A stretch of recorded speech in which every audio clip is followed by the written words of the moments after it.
नमस्कार। मैं अपने दर्शकों के मांग पर उनके लिए जिउतिया के अवसर पर प्रसिद्ध चिल्हो सियारिन की कथा कह रही हूँ। नदी के किनारे एक बहुत बड़ा बरगद का पेड़ था।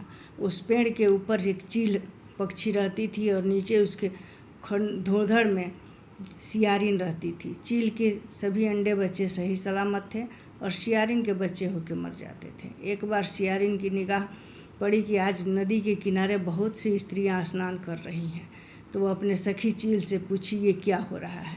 वो बताई कि आपको पता नहीं है, ये जिउतवाहन का व्रत है, उसका आज स्नान लोग कर रहा है नियम से।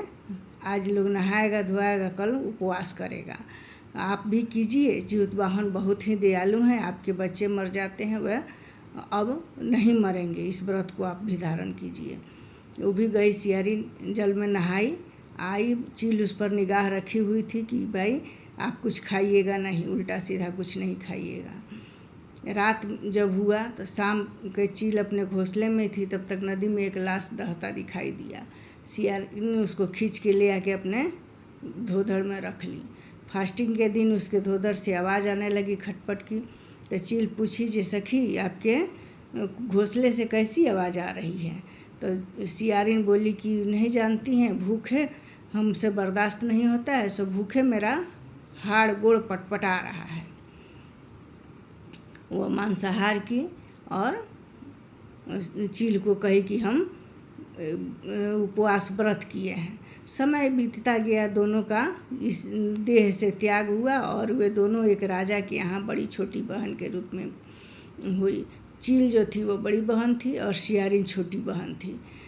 दोनों की शादी राजा पास पड़ोस के गांव में ही किए थे।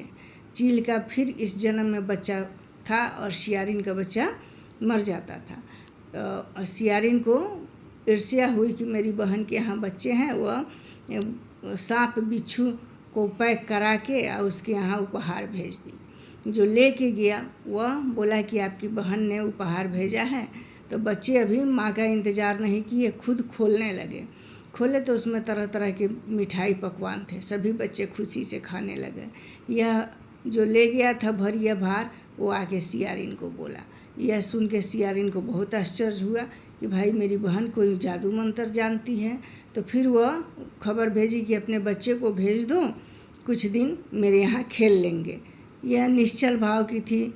बड़ी बहन बच्चे को भेज दी और ये अपने आंगन में मटर बकला फैला दी कि उसके बच्चे आएंगे, खेलेंगे तो हाथ पैर गिर के टूट जाएगा। लेकिन प्रभु की माया, ऐसा हुआ।